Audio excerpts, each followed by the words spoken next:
ओम शांति। आज की जो मीठे बाबा की मुरली है ये शिवरात्रि की मुरली है। तो बाबा पहले बच्चों को देखकर कह रहा है कि त्रिमूर्ति बाप अपने सालिग्राम बच्चों को देख रहा है। अब आप देखें, कोई भी अगर आप शिव के मंदिर में जाएंगे तो शिवलिंग भी होता है, लेकिन छोटे छोटे सालिग्राम भी होते हैं। पहले तो हमें कभी पता ही नहीं था कि ये हमारे यादगार है। फिर समझ में आया कि हम आत्माओं के यादगार में सालिग्राम बनते हैं, और इसलिए बाबा कहता है आपकी डबल पूजा होती है। सालिग्राम के रूप में भी होती है और फिर देवी देवता की जड़ मूर्तियां बना करके भी होती है। तो बाबा अपने मीठे मीठे लाडले सिखी लदे सालिग्रामों को देख रहे हैं। और बाबा, क्योंकि खुशी का दिन है, जन्मदिन का दिन है, तो बच्चे बाप का जन्मदिन मना रहे हैं, बाबा बच्चों का जन्मदिन मना रहे हैं। बाबा कहते हैं अमृत वेले से ही सभी बच्चों की जो बधाई है, दिल की जो मुबारक है, वो बाबा को पहुंचती हैं। और बाबा भी बच्चों को मुबारक देता है, क्योंकि बाबा भी जानता है कि ये कोई साधारण बच्चे थोड़ी ना हैं। कोटों में कोई, कोई में भी कोई अलौकिक बच्चे हैं, महान बच्चे हैं, जिनका जन्म होते ही वर्षे के अधिकारी बन गए। तो पहले तो हम भिखारी होते हैं, क्योंकि हर चीज़ मांगते हैं, प्यार चाहिए, खुशी चाहिए, शांति चाहिए। लेकिन जब एक बारी बाबा हमको अडॉप्ट करता है, हम ब्रह्मा मुख वंशावली ब्रह्मा कुमार कुमारियाँ बन जाते हैं, तो अविनाशी खजानों के मालिक बन जाते हैं। जन्म से ही बाप के वर्षे के अधिकारी बन जाते हैं। माना इतना बड़ा शिफ्ट आता है, कहाँ भिखारी और कहाँ दाता के बच्चे देने वाले अधिकारी बन जाते हैं। तो बाबा ने कहा देखो, जन्म से ही आपको वर्षा मिला, आप भाग्यशाली आत्माएं हो और अमर भाग्यवान भव का वरदान है। भाग्य भी कोई सिर्फ एक जन्म का नहीं है। इस जन्म में तो ईश्वरीय औलाद बनते ही हैं, ईश्वर के बच्चे बनते ही हैं, लेकिन आधा कल्प के लिए भी सतयुग और त्रेता में पद जो मिलेगा वो प्रारब्ध भी तो अभी की है। इसलिए ये समय बहुत इम्पोर्टेंट है। हमेशा संगम युग के समय की महिमा को याद रखना चाहिए। संगम युग में जो हम कमाई करते हैं वो एक जन्म की नहीं करते हैं, 21 जन्मों की करते हैं। वास्तव में तो सारे कल्प की करते हैं, क्योंकि उसके बाद तो उतरना ही है। अभी चढ़ती कला का समय, अभी हम जितना इन्वेस्ट करें उसके बाद आधा कल्प वो जो जमा की हुई कमाई है उसी की प्राप्तियों का अनुभव करना है। तो बाबा कहते वरदानी बच्चे हैं, भाग्यशाली बच्चे हैं, तकदीर जगा कर के तो आए हैं, लेकिन अब बाबा ऐसे श्रेष्ठ कर्म सिखलाता है कि जितनी चाहे उतनी लंबी भाग्य की लकीर खींच सकते हैं।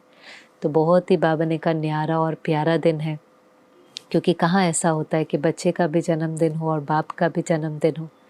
लेकिन शिवरात्रि एक ऐसा दिन है कि शिव का अवतरण होना, और शिव बाबा ब्रह्मा के द्वारा ज्ञान देता है, तो हमें भी हमारा परिचय मिलता है, हमारा भी नया जन्म होता है। नया जन्म, नया परिवार, नए संस्कार, नई रीति, नए रस्म, और पुराने से हम मर जाते हैं। पुरानी दुनिया, पुराना नाम, पुराने संस्कार। अब पूरे मरे हैं, आधे मरे हैं, वो तो हर एक चेक करे। पर बाबा तो यही समझता है कि ब्राह्मण बनना ही माना पुरानी दुनिया, पुराने संस्कारों से मर जाना। तो बाबा बच्चों को देखकर कहते हैं आज के दिन की सबको खुशी है। तो नेचुरल सी बात है कि शिवरात्रि के दिन अभी भी शिवरात्रि होकर के गई, हम सब ने कितनी खुशी और उमंग उत्साह से सेलिब्रेट किया। कितना वो पावरफुल दिन होता है। ध्वजारोहण होगा, जिस समय हम लोग प्रतिज्ञाएं आदि करते हैं, एक अलग एनर्जी होती है। ऐसा लगता है जैसे बाबा हम सबके बीच में हैं। महसूस होता है हम कितने भाग्यशाली हैं, कितना हमारा श्रेष्ठ भाग्य है। दुनिया जिसको ढूंढ रही है वो हमें मिल भी गया है, पढ़ा भी रहा है, गाइड भी कर रहा है। तो बहुत एक अंदर में भाग्य की महसूसता होती। तो बाबा ने कहा आपकी खुशी को माप सकते हैं? कहेंगे आकाश जितनी खुशी है, तो कहेंगे नहीं उससे भी ज़्यादा है। सागर जितनी है, तो कहेंगे उससे भी ज़्यादा है। तो हमारी ऐसी अविनाशी खुशी है जिसको मापना, माना जिसको मेजर करना इम्पॉसिबल है। आकाश से भी ऊपर फिर अपना सूक्ष्म वतन, उससे ऊपर परम धाम। तो इतनी बेअंत खुशी है कि बाबा कहते हैं आप उसको माप भी नहीं सकते। लेकिन होता क्या है, खुशी भी होती है, फिर जब माया का वार होता है तो खुशी गायब भी हो जाती है। कभी खुशी कभी गम। पर बाबा को कैसे बच्चे अच्छे लगते हैं, सदा खुश। जो शब्द बाबा बहुत बार अंडरलाइन कराता है वो है सदा। सदा शब्द को अंडरलाइन करो। जैसे बाबा ने कहा फूल कौन सा अच्छा लगता है? खिला हुआ। अगर वो फूल मुरझा जाता है, आप भी देखें कोई आपको बुके देता है, कोई फूल देता है, जब तक खिला हुआ होता है हम उसको संभाल करके रखते हैं। जब वो मुरझा जाता है हम कहते हैं अभी इसको फेंक दो, उसको किनारा कर दो। बहुत सुंदर लाइन बाबा ने कही कि यहाँ पर बाबा आपको किनारा नहीं करता, आप खुद ही किनारे हो जाते हो। ये समझने की बात है कि जितना हम खुश रहते हैं उतना हमारा बाबा से योग बहुत नेचुरल लगा रहता है। खुश रहने का मतलब है जितना हम स्टेबल रहते हैं, अंदर में कोई व्यर्थ नहीं है, कोई नेगेटिव नहीं है, फीलिंग्स में बहुत प्योरिटी है, तो कोई भी चीज़ हमें अपनी तरफ अट्रैक्ट नहीं करती। आप देखेंगे एक भी संबंध अगर ठीक नहीं हो, एक भी अगर यहाँ पर संबंध ठीक नहीं है तो बाबा से संबंध जोड़ना बहुत मुश्किल होता है। हम ऑटोमेटिकली बाबा से किनारे हो जाते हैं। और एक योगी का अगर योग नहीं लगे तो उससे बड़ी तो कोई सजा हो ही नहीं सकती। इसलिए सदा खुश रहने में हमारा भी फायदा है। हम जितना बातों को लेट गो करते हैं, फुल स्टॉप लगाते हैं, हल्के रहते हैं, पर चिंतन नहीं करते हैं, अपनी स्थिति पर अटेंशन देते हैं, तो हमारे लिए उतना योग लगाना, नेचुरल योगी बनना, सहज योगी बनना सहज है। फिर बाबा ने कहा आज के दिन क्या करेंगे? बर्थडे पर क्या कहते हैं? खाना पीना, घूमना, गीत गाना, डांस करना। तो बाबा ने कहा सब मन से डांस कर रहे हैं। पाँव से करेंगे तो घमसान हो जाएगा, लेकिन मन से सब खुशी में नाच रहे हैं। और गीत भी कौन से गाने हैं? अपनी महिमा के गीत और बाबा के महिमा के गीत। पहले तो जो गीत होते थे वो बाहर के यूज़ करते थे फिल्मों के। अभी तो आप देखें हमारे अपने ही कितने सुंदर सुंदर गीत हैं, हज़ारों की संख्या में है। और कभी कभी जब हम वो गीत सुनते भी हैं, बाबा के गीत सुनते हैं, तो वो बाबा के गीत होते तो हमारी फीलिंग्स हैं, बस हमें उतना अच्छा लिखना नहीं आता। किसी के पास वो कला होती है जो हमारी ही फीलिंग्स को, हमारे ही अनुभव को बहुत सुंदर शब्दों में संजो देता है और फिर उसका एक गीत बन जाता है। और जब हम वो गीत सुनते हैं तो हमें इतना वो गीत अच्छा लगता है क्योंकि वो किसी ने हमारे ही दिल के भाव को बोल दिया होता है, हमारी फीलिंग्स को एक गीत के रूप में गा दिया होता है। तो वो गीत गाना, अपनी महिमा के गीत, बाबा के महिमा के गीत, वो भी नशा चढ़ाते। तो बाबा ने कहा वैसे तो ब्राह्मण जीवन मौज की जीवन है। योग भी क्या है? आत्मा और परमात्मा का मिलन है। अगर सर्व संबंध बाबा से हैं, अविनाशी प्राप्तियां मुझे बाबा से होती हैं, तो नेचुरली मुझे बाबा की याद आएंगे। सुई पर अगर जंग नहीं होगी तो नेचुरली चुंबक उसको खींचेगा। पर अगर जंग होगी, माना कोई भी टेम्पररी आकर्षण है, कोई भी इच्छा है, कोई भी प्रभाव है, लगाव है, झुकाव है, तो हम गलत रास्ते पर चले जाते हैं और मुश्किल होती है। जैसे बाबा ने कहा कोई सड़क पर गलत रोड ले ले, वैसे सीधा सीधा रास्ता है लेकिन गलत रोड ले ले तो भटक जाता है, फिर उसको मेहनत होती है। ऐसे हम भी अगर श्रीमत पर चले, एक बाबा दूसरा ना कोई हो, सर्व प्राप्तियां सर्व संबंध एक से हो, तो बहुत सहज रास्ता है, मौज की जीवन है, इसमें कोई मेहनत नहीं है। लेकिन एक बाबा के सिवाय अगर दूसरा तीसरा भी कोई होता है, फिर मेहनत शुरू होती है, फिर उसकी आकर्षण, फिर उस चीज़ की इच्छाएं, फिर धीरे धीरे वो आत्मा की शक्ति बढ़ाने की जगह घटाती है। नहीं तो मार्ग बहुत सहज है। उसके बाद बाबा ने कहा देखो आज शिवरात्रि है। बाबा के सामने भारतवासी भी बैठे थे, विदेशी भी बैठे थे। तो भारत में बाबा ने कहा क्या करते हैं? तो शिवरात्रि पर खास दो चीज़ें, एक तो व्रत रखते हैं भक्त और जागरण करते हैं। वो व्रत किस चीज़ का रखते हैं? ज़्यादातर खान पान का, खाने का व्रत रखेंगे। अब वास्तव में व्रत क्या होता है? एक दृढ़ता वाला संकल्प होता है, उसमें बहुत दृढ़ता होती है। सच्चे भक्त जो व्रत रखते हैं, कुछ भी हो जाए लेकिन हम व्रत नहीं तोड़ेंगे, ये हमारा संकल्प है। ऐसे बाबा ने भी हमको ब्राह्मण जन्म होते ही हमें जो व्रत दिया वो कौन सा था? जो ब्राह्मणों के लिए हमने कौन सी प्रतिज्ञा करी? पहली प्रतिज्ञा, हमारी जो प्रतिज्ञा थी वो थी पवित्रता। ब्राह्मण जीवन की जो फाउंडेशन है वो है प्योरिटी। जब तक कोई पवित्रता की धारणा नहीं करता था, माना ब्रह्मचर्य की पालना अगर उसके जीवन में नहीं है, तो वास्तव में उसे ब्राह्मण का टाइटल भी नहीं मिल सकता। ब्राह्मण माना ब्रह्मावंशी, ब्रह्मा की औलाद। तो ब्रह्मा की औलाद अर्थात संपूर्ण पवित्र। तो पवित्रता हमारी फाउंडेशन में है, वो व्रत। और जागरण, आप देखें जागरण जो भक्त लोग करते हैं रात को करते हैं, ज़्यादातर जागरण रात को ही होगा। सारी रात याद करेंगे, माता को याद करेंगे, शिव को याद करेंगे। अब जागरण रात को क्यों करते हैं? क्योंकि शिव बाबा ने घोर अंधियारी रात में आकर ज्ञान देकर बच्चों को सोजरे में लाया। तो ये कौन से अंधेरे की बात है? अज्ञानता। कौन सा सोजरा है? ज्ञान का। इसलिए वो जागरण करते हैं। तो हमने भी व्रत भी रखा, जागरण भी किया, लेकिन बहुत सुंदर बात बाबा ने कही कि सिर्फ ब्रह्मचर्य की पालना नहीं करनी, हमें ब्रह्मचारी बनना है। अब ब्रह्मचारी माना जो बाबा कहते हैं बच्चे अगर नंबर 1 जाना है तो आपको ब्रह्मा बाबा के कदम पर कदम रखना है, फॉलो करना है। साकार मुरली में तो बाबा कई बार कहता था अच्छा भले इसको याद नहीं करो, शिव बाबा को याद करो, ये तो दलाल है आदाद।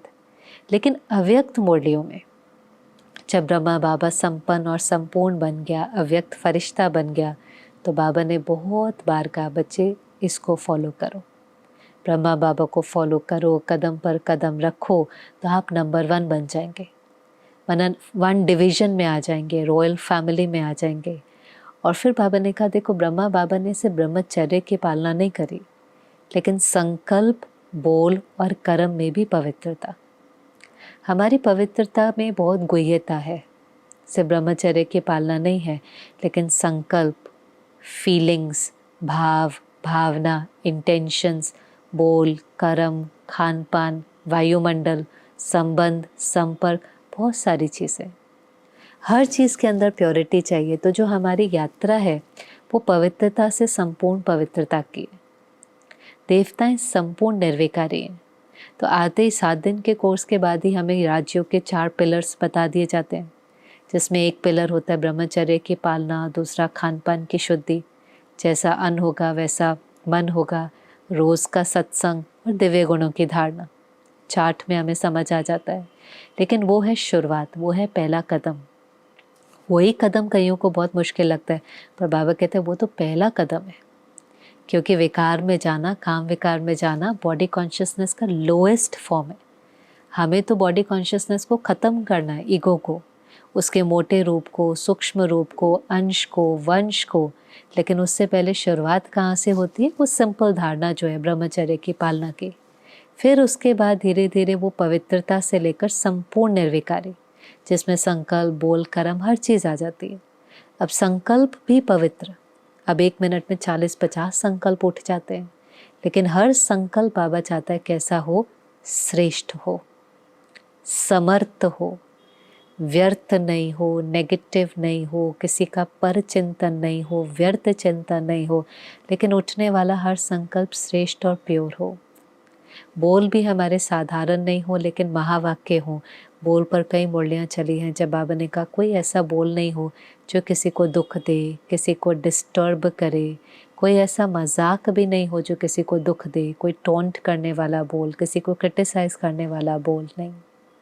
लेकिन ब्राह्मण बच्चों के बोल अलौकिक हों, फरिश्ते जैसे हों, किसी का स्वमान बढ़ाएं, किसी को सुख पहुँचाएं, ऐसे ही कर्म।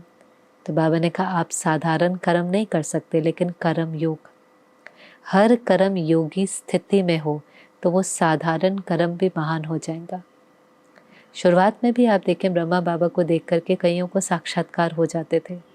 बाबा बहुत साधारण कर्म कई बार कर रहा होता था, गेहूँ सफाई कर रहा है, गोबर के लेप बना रहा है, लेकिन बाबा की स्थिति बहुत ऊंची और महान होती थी। और इसलिए कई बार जब बाबा के सामने आते थे तो बाबा को देख करके ही देह का भान भूल जाते थे।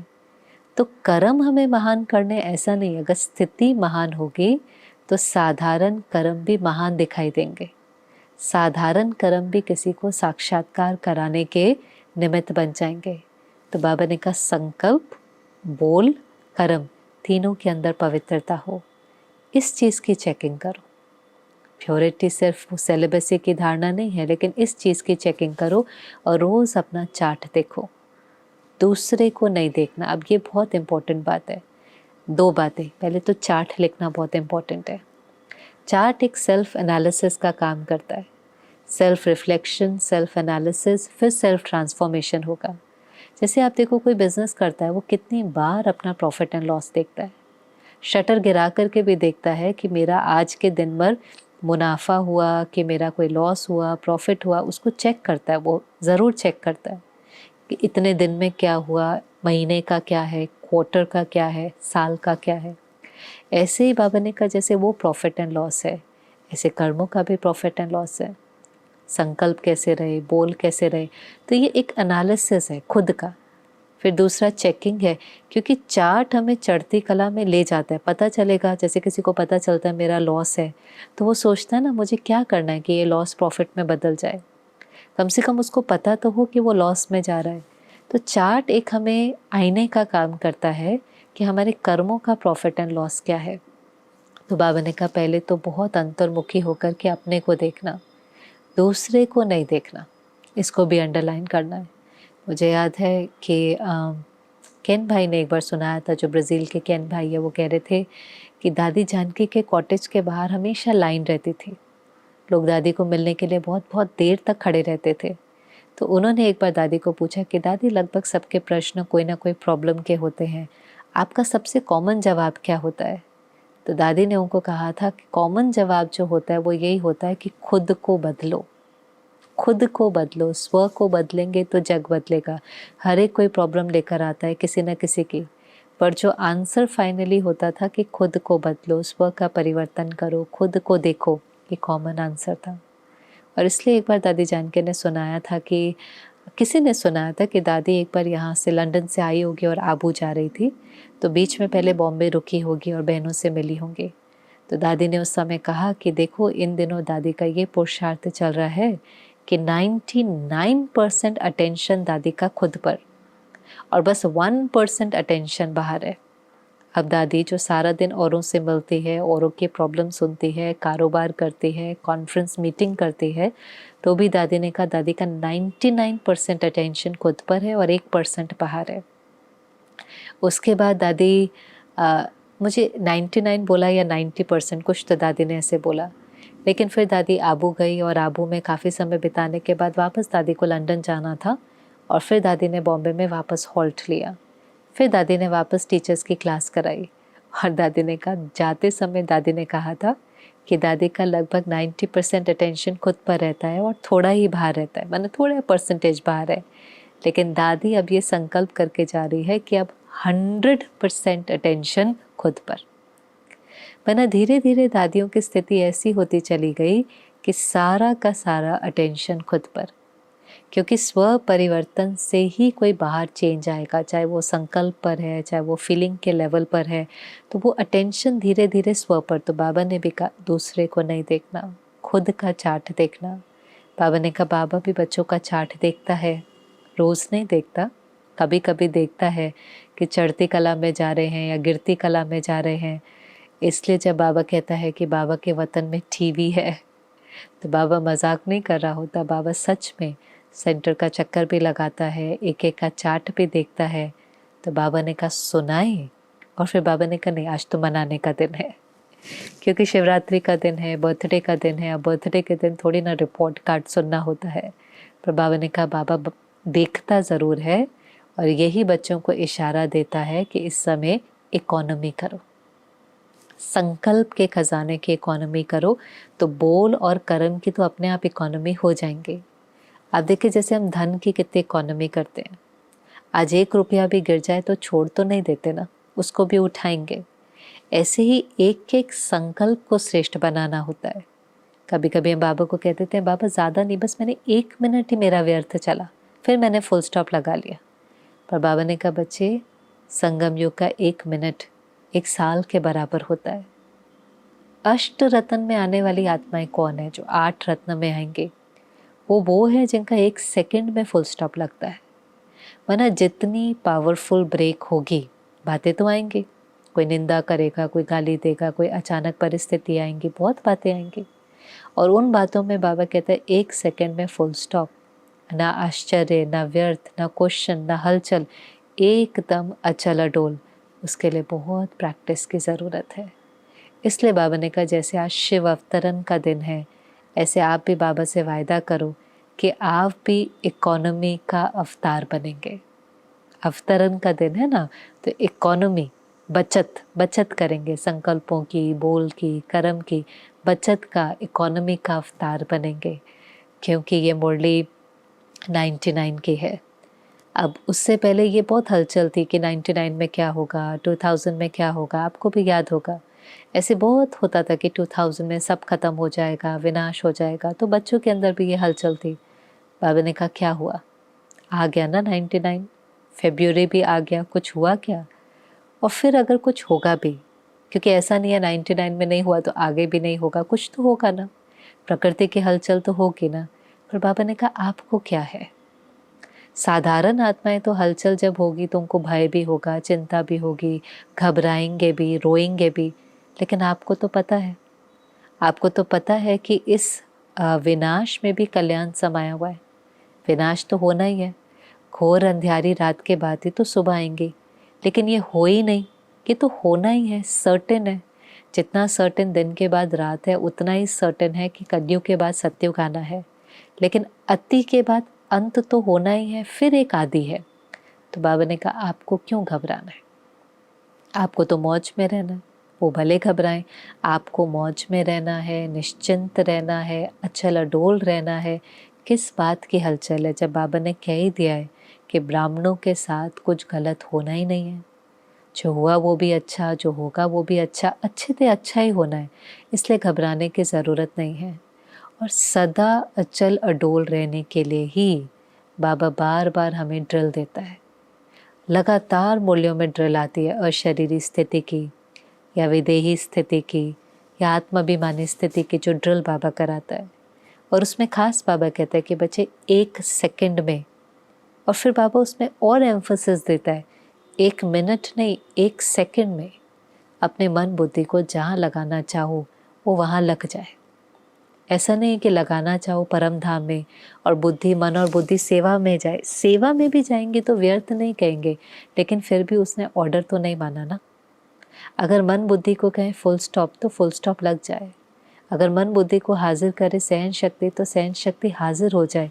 इतनी कंट्रोलिंग और रूलिंग पावर होगी कि जब चाहे कर्म किया और जब चाहे कर्मेंद्रियों से न्यारे हो गए, न्यारे होकर के बाबा के पास पहुंच गए। ये अभ्यास करते करते ही हलचल में अचल अडोल हो सकेंगे। ये जो हम ड्रिल करते हैं, ये ड्रिल जैसे वो कोई एक्सरसाइज करता है, फिजिकल एक्सरसाइज करता है, तो उसकी फिटनेस तो बढ़ती है ना, फिटनेस भी बढ़ती है, फ्लेक्सिबिलिटी भी बढ़ती है। उसको कोई बीमारी आ जाए तो हीलिंग बहुत फास्ट होती है। और कभी कभी तो बीमारी होगी लेकिन उसका प्रभाव भी नहीं पड़ता है, जैसे कोई वायरस आदि होगा, कहेंगे इनकी इम्यूनिटी बहुत स्ट्रांग है, इनको नहीं कुछ होता है, हम कमज़ोर हैं ना, हमें वायरस जल्दी लग जाता है। वरना जितने फिट होंगे पहले तो बीमारी का प्रभाव ही नहीं पड़ेगा, पड़ भी गया तो फटाफट हीलिंग हो जाएंगी।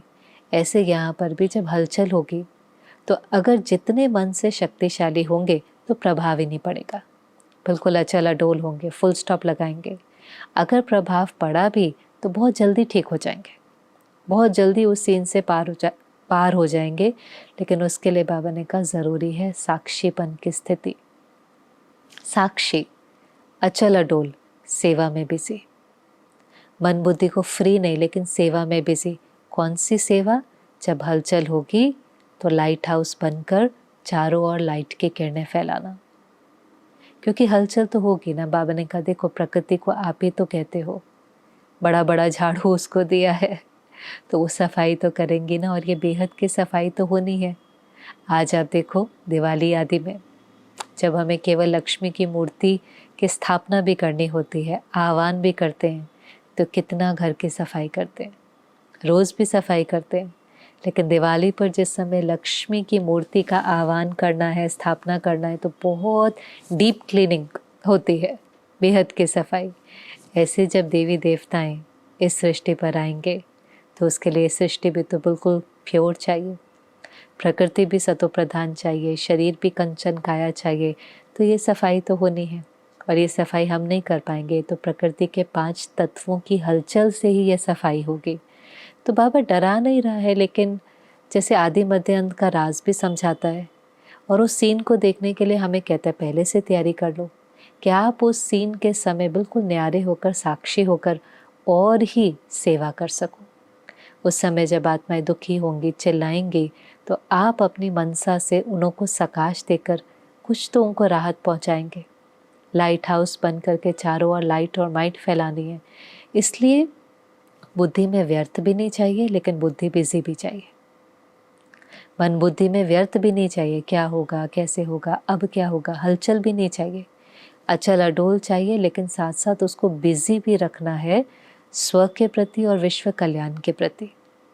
बाबा ने कहा ये जो संकल्पों का खजाना है उसको स्व के प्रति यूज करो। स्व को भी अगर हम श्रेष्ठ सोचेंगे तो ही तो श्रेष्ठ स्थिति बनेगी ना।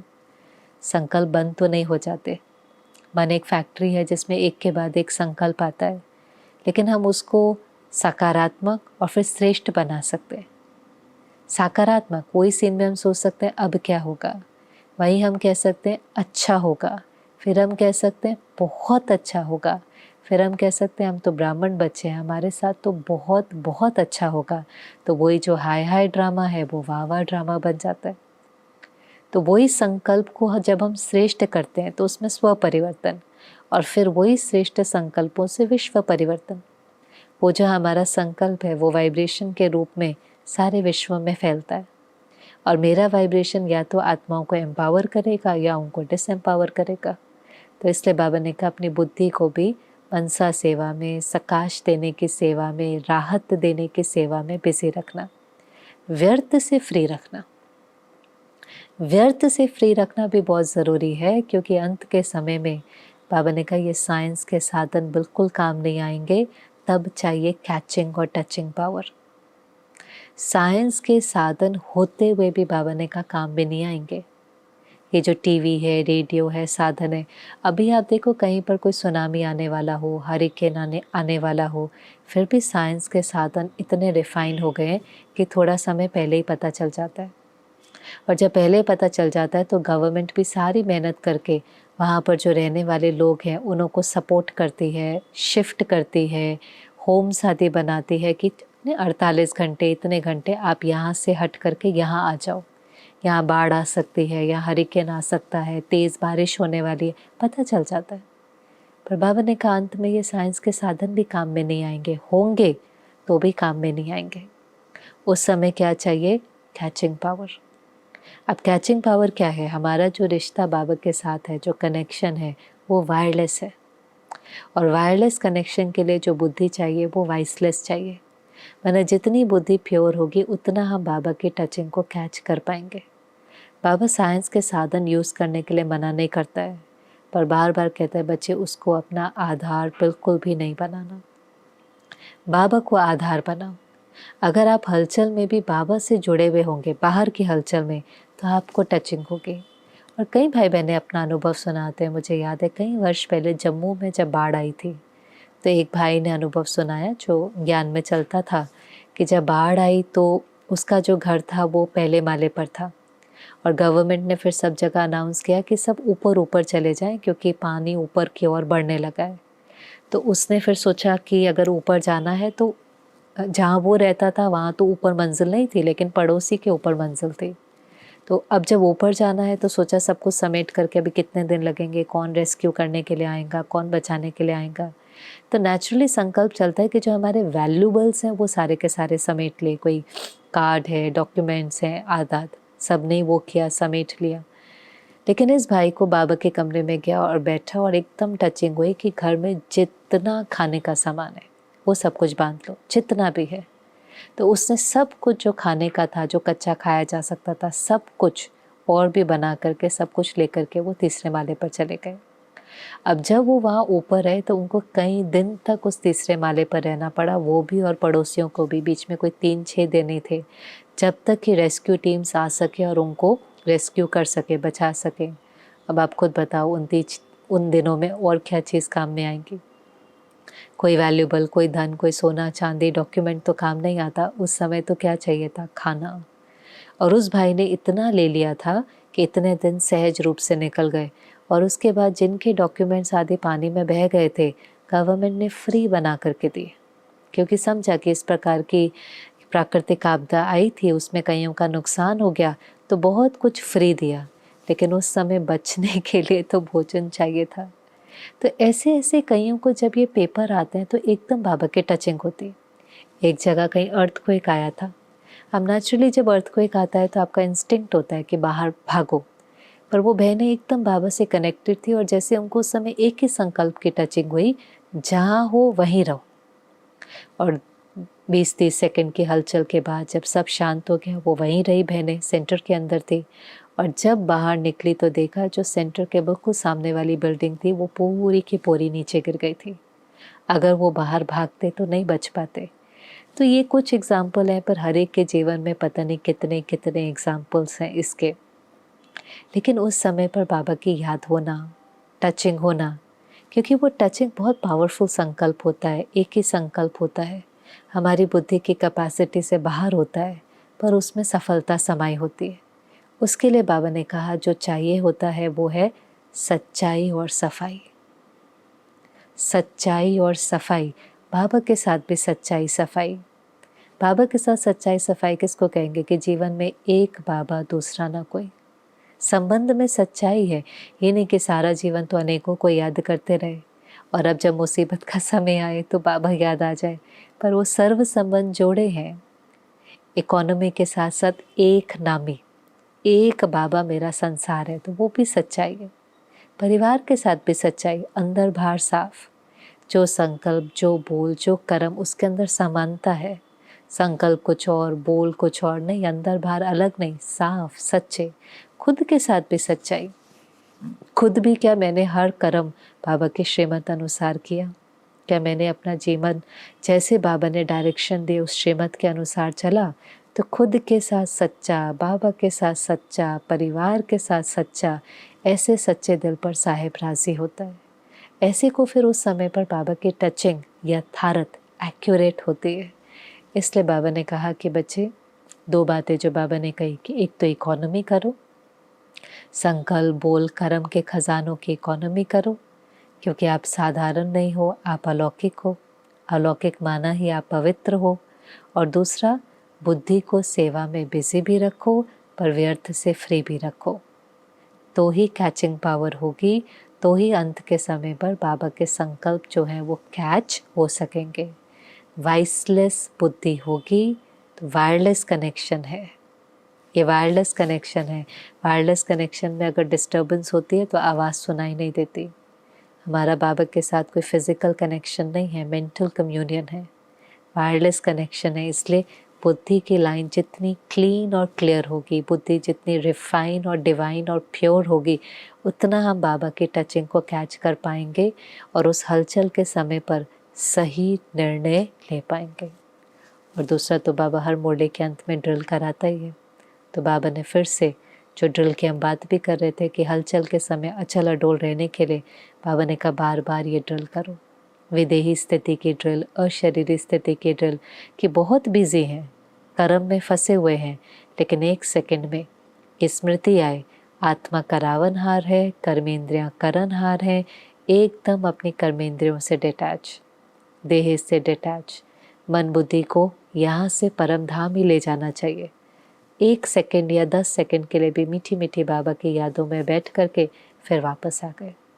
बार बार ऐसा करने से एक तो हम इस पुरानी दुनिया में फंसते नहीं हैं, नहीं तो कर्म करने की इतनी आदत पड़ी हुई है कि बॉडी कॉन्शियस नहीं होते पर कर्म कॉन्शियस हो जाते हैं। ये करना है, ये करना है, ये पूरा करना है, ये पूरा करना है, तो उसका भी एक बोझ रहता है। लेकिन सोल कॉन्शियस, कर्म भी करना है, सोल कॉन्शियस होकर के करना है। तो बार बार डिटैच हुए, फिर कर्म में आए, फिर न्यारे हुए, फिर कर्म में आए, उससे कभी भी पुरानी दुनिया में हम फंसते नहीं हैं। घर याद रहता है, घर की फीलिंग याद रहती है, बाबा याद रहता है, बाबा के साथ कंबाइंड रहते हैं। इसलिए जैसे पुरानी दुनिया में होते हुए भी पुरानी दुनिया से मरे हुए हैं, वो फिर हमें अपनी तरफ अट्रैक्ट नहीं करती, हम उसमें फंस नहीं जाते, हम कहीं पर लगाव में नहीं फंसते हैं।